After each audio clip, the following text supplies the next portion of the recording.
વૈષ્ણવનો ભાવ કંઈક જુદો છે. પ્રાય બધા જે વિધિ વિધાનથી ક્ષમા અને અપરાધની નિવૃત્તિ માટે જે પરિક્રમા કરે એ ભાવથી વૈષ્ણવ નથી કરતો. વૈષ્ણવ તો વ્રજ રજ મેં લોટત, જે ઉદ્ધવજીએ ભાવ કર્યો. આશા મહમ ચરણ રેણુ જુષા મહમ શ્યામ વંદે નંદ વજસ્ત્રીણામ પાદ રેણુમ અભિક્ષ્ણસઃ યાસામ હરિ કથોદ ગીતમ પુનાતિ ભુવનત્રયમ. ઉદ્ધવજી વ્રજથી નીકળ્યા ને, આવ્યા તા ભગવાન ભગવાન ભગવાન કરતા, ગયા ત્યારે ગોપી ગોપી ગોપી કરતા ગયા. ત્યાં પ્રભુના ચરણોને વંદન કરીને નીકળ્યા હતા. અને અહીંયા પ્રભુ વિચાર ઉદ્ધવજી કે ગોપીઓનો ચરણ સ્પર્શ કરવાનો અધિકાર મારો નથી, પણ આ ધૂળ જેણે આ રજ જેણે સ્પર્શ કર્યો છે ને ગોપીઓના, હું એમાં અળોટી દઉં, જેથી ગોપીઓના ચરણોનો સ્પર્શ આપણને મળી. આ ભાવ, આવી ચિંતા પ્રગટી. તો આ ગોપીઓની ચરણ રજ એમાં જે ઉદ્ધવજી આળોટ્યા, એ ભાવથી આપણે ત્યાં પરિક્રમા. તો આ ભાવના આપણે ત્યાં છે. વિધિ વિધાનો તો ઘણા થાય, પણ આપણી વિધિ પૃથક શરણ માર્ગો ઉપદેશતા એક વૈષ્ણવની દ્રષ્ટિ કંઈક જુદી હોય. દેખાતું દ્રશ્ય સાધારણ વ્યક્તિને જુદું દેખાતું હોય, સાધારણ ભક્તને જુદું દેખાતું હોય, પણ એક વૈષ્ણવને કંઈક જુદું દેખાતું હોય. એક સાધારણ વ્યક્તિ જો શ્રીનાથજી જાય તો એને ધ્યાન આજુબાજુ જુઓ, આ ધક્કા મારે, આ આગળ છે, આ પેલો છે, આ આમ છે, જ દેખાતું. બીજો કોઈ મહાત્મ્ય વાળો ગયો, ઓહો આટલો વૈભવ જુઓ તો ખરા, બાજુમાં સોનાની જારી, ચાંદીના બંટા, નાવા દાગીના, નાવા શણગાર, અને કોઈ ભગવતી વૈષ્ણવ જાય એની દ્રષ્ટિ મુખારવિંદ પર પડે, વાહ મારો શ્યામ સુંદર કેવો સુંદર છે. આટલી ભીડની વચ્ચે પણ એનું હૃદય ગદગદિત થઈ જાય અને આંખોમાંથી અશ્રુપાત થવા લાગે. આ વૈષ્ણવનો દ્રષ્ટિકોણ. એટલે જ હું તો ઘણી વાર કહું, હવેલીમાં જાઓ ને, સીધા ઠાકોરજીને ના જુઓ, પેલા કોઈ બહુ ભાવથી દર્શન કરતું હોય ને, એ વૈષ્ણવના ચહેરા સામે જોજો. અને હવે ઠાકોરજીને જોશો ને તો ઠાકોરજી કંઈક જુદા જ દેખાશે. કોઈ જુદો જ ભાવ, ભાવથી ભાવ જાગે છે, ભાવ સ્પર્શે છે, દ્રષ્ટિકોણ બદલાઈ જાય છે.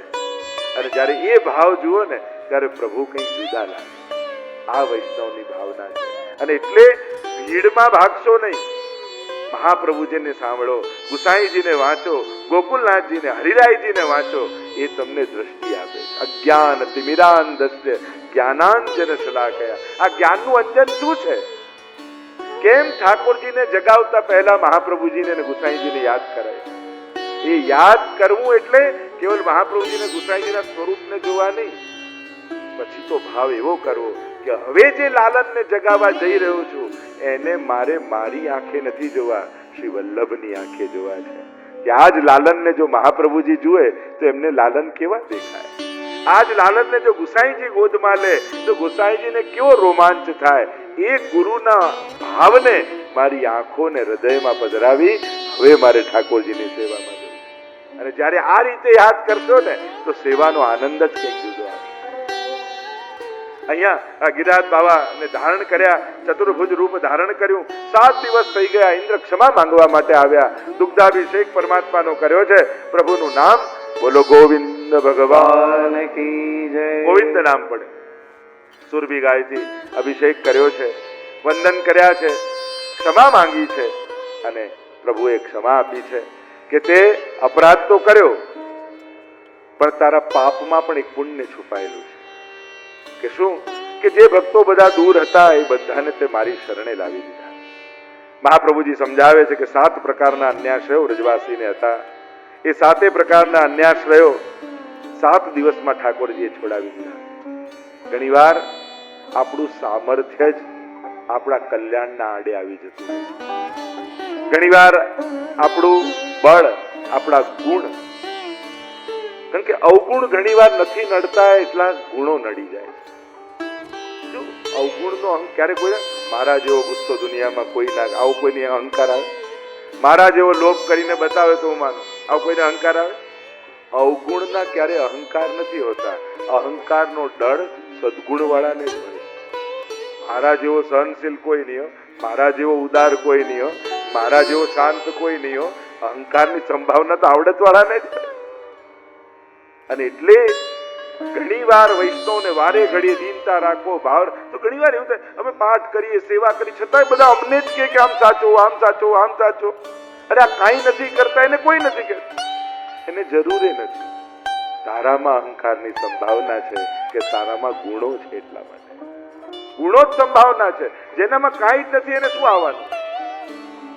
એક ઝવેરીનો દીકરો હતો ને પપ્પાને કે હવે મારે પણ ધંધામાં જોડાવું છે ને હીરાનો વેપાર. પપ્પાએ કહ્યું ઠીક છે, આ હીરા બાજુના ગામમાં આપ્યા, ચાલ તને ટ્રેનમાં હું મૂકવા આવું. ને મૂકવા માટે આવ્યો અને જો ખિસ્સામાં જોતો રહેજો, ઘડી ઘડી ચેક કરતો રહેજે, એમને એમ જતો નહીં મૂકીને. આ થેલી બહુ કામની છે, બહુ કિંમતી છે.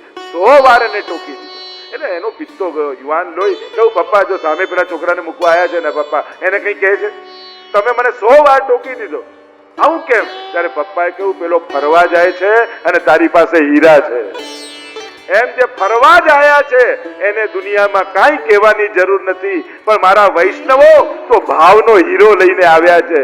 આ કોઈ ચોરીને ન જાય એનો ડર અમને છે કે તમારી ભીતર ભાવના હીરાઓ મહાપ્રભુજી આપ્યા છે. ઠાકોરજીએ ભાવનું બીજ વાવ્યું છે, એ કોઈ બગાડી ન જાય એટલે તમને કહેવું પડે. સાવધાન રહેજો, તમે ઝવેરીના દીકરાઓ છો, તમને હીરા લઈને મોકલ્યા છે. અને જે આંટો ફેરો કરવા આયા છે એ તો ભલે ને ફરતા, એને ક્યાં ચિંતા છે?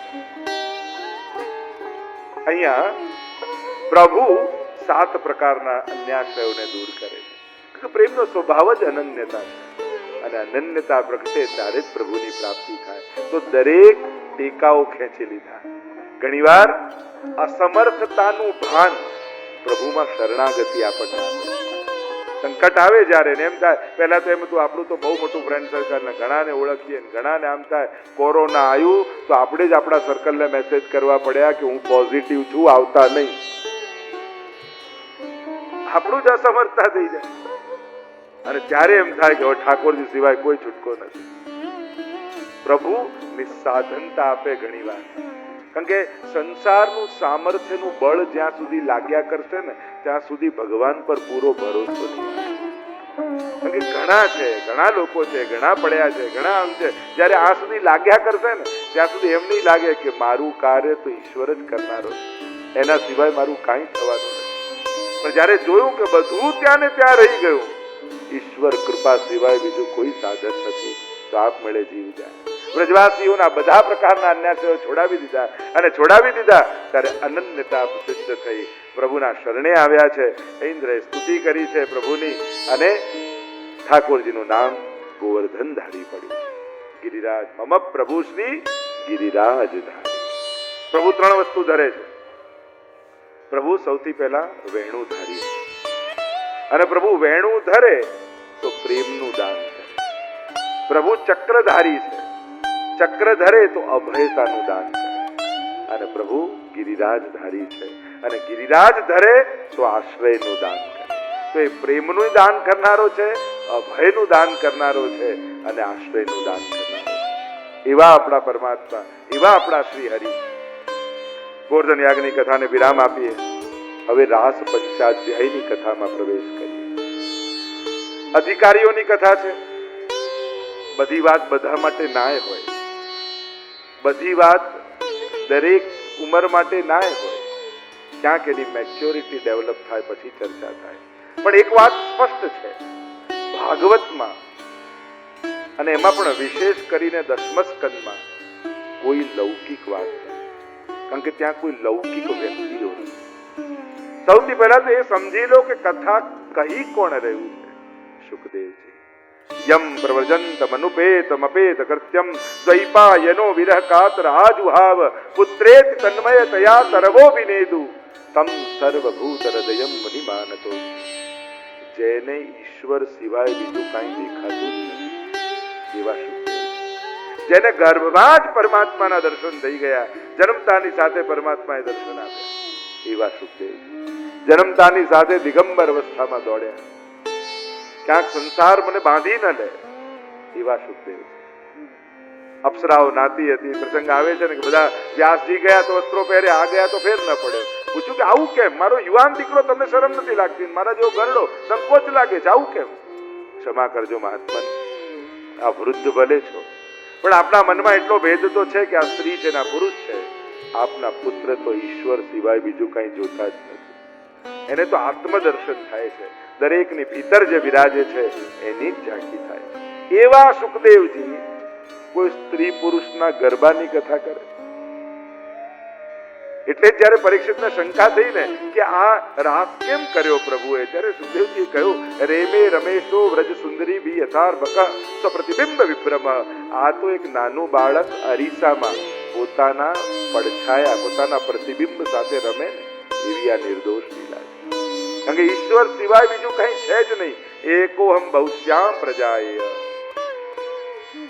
એ જ એકમાંથી અનેક થયેલો છે. વિકાર ત્યારે આવે જ્યારે કોઈ બીજું આવે. આ જ હાથ આ હાથને પકડે એમાં કયો વિકાર? કાંઈ. કારણ એક જ વ્યક્તિ છે, એક જ વિસ્તાર છે. અને એટલા માટે આ રાસ લીલા એવી પરમ લીલા છે. આ 5 અધ્યાયને રાસ પંચાધ્યાય કહેવાય, જેમાં રાસ લીલાનું વર્ણન છે. જેમ 29 થી 33 અધ્યાય ભાગવતમાં રાસ પંચાધ્યાય કહેવાય છે, જેમાં પ્રભુએ રાસ લીલા કરી છે. એક વાત સ્પષ્ટ સમજી લો, રાસમાં કોઈ પુરુષનો પ્રવેશ નથી, રાસમાં કોઈ સ્ત્રીનો પ્રવેશ નથી, રાસમાં કેવલ ગોપીઓનો પ્રવેશ છે. કારણ કે ગોપી એ નથી કોઈ પુરુષ, એ નથી કોઈ સ્ત્રી. ગોપી એ પ્રેમની અવસ્થાનું નામ કે જ્યારે કોઈ જીવાત્માના પ્રેમની એ સર્વોત્તમ ઊંચાઈ બની જાય ત્યારે એ ગોપી અવસ્થાને પ્રાપ્ત થતો. એટલે ગોપી કહું એટલે આંખની સામે કોઈ સ્ત્રી ના આવી જોઈએ, એક અવસ્થા આવી જોઈએ. કારણ કે એ અવસ્થાનું નામ ગોપી પ્રેમ કી ધ્વજા ચિન ગોપાલ કિયો વશ ઉર્ધરી શ્યામ ભુજા. એટલે આ તો પ્રેમની ધ્વજા છે. નારદજીએ ભક્તિ સૂત્રમાં કહ્યું, યથા વ્રજ ગોપિકા. ભક્તિ કઈ રીતે કરવી? તો કે ગોપીઓની. અને આ ગોપીઓ કોણ? તો કે ઋષિ રૂપા અને શ્રુતિ રૂપા. 2 ગોપીઓ છે, 2 પ્રકાર ગોપીઓના. એક ભગવાન રામ જ્યારે દંડકારણ્ય ગયા અને ત્યાં બ્રહ્માનંદનો અનુભવ, મુક્તિનો અનુભવ કરી ચૂકેલા ઋષિ મુનિઓ બેઠા છે અને ભગવાન રામને જોઈને હજી કોઈ આનંદ પામવાની ઈચ્છા પેદા થઈ. આશ્ચર્ય છે. અમે તો શાસ્ત્રોમાં એટલું સાંભળ્યું છે કે મુક્તિનો આનંદ એ સર્વોચ્ચ આનંદ છે, તો એ અનુભવ કરી લીધો છે, છતાંય હજી કયો આનંદ પામવાની ઈચ્છા પેદા થઈ. અને ત્યારે ભગવાને કહ્યું, એ છે મારો સ્વરૂપાનંદ, ભજનાનંદ. જો મુક્તિ અને સ્વરૂપાનંદમાં ફરક એટલો, એક છે પેંડો ખાવું અને બીજું છે પેંડો થઈ જવું.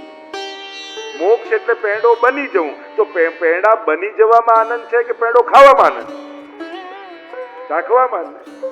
તો મોક્ષ એટલે ભગવાનમાં ભળી જવું અને ભજનાનંદ એટલે ભગવાનનો આસ્વાદ કરવો, એનો અનુભવ કરવો.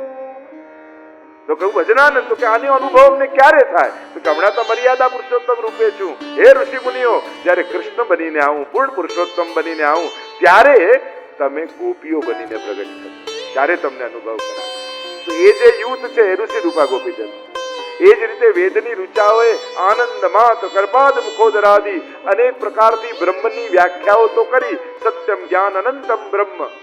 ભગવાન વિશે બહુ કહ્યું પણ ભગવાનને અનુભવ્યા નહીં. તમને કોઈ ઘરે જાઓ ને મેન્યુ ખાલી લખીને આપી દે તો પેટ ભરાય? એના ઇન્ગ્રેડિયન્ટ્સ પણ લખેલા હોય, આમાં આ હોય, આ હોય, આ હોય. આખું વાંચો તો ભૂખ ઉઘડે કે પેટ ભરાય? તો વેદની ઋચાઓ કહે ભગવાન વિશે બોલ્યા બહુ, ગાયું બહુ, ભૂખ ઉઘડી પણ અનુભવ તો કર્યો નહીં. પ્રભુ આપના સ્વરૂપનો અનુભવ કરાવો. અને ત્યારે પ્રભુએ કહ્યું, જ્યારે કૃષ્ણ રૂપે આવીશ ત્યારે તમે ગોપીઓ બનીને પ્રગટ થશો. અને એ જે વેદની શ્રુતિની ઋચાઓ, શ્રુતિઓ જ્યારે ગોપી બનીને આવી, એ યુથનું નામ છે શ્રુતિ રૂપા ગોપીજન.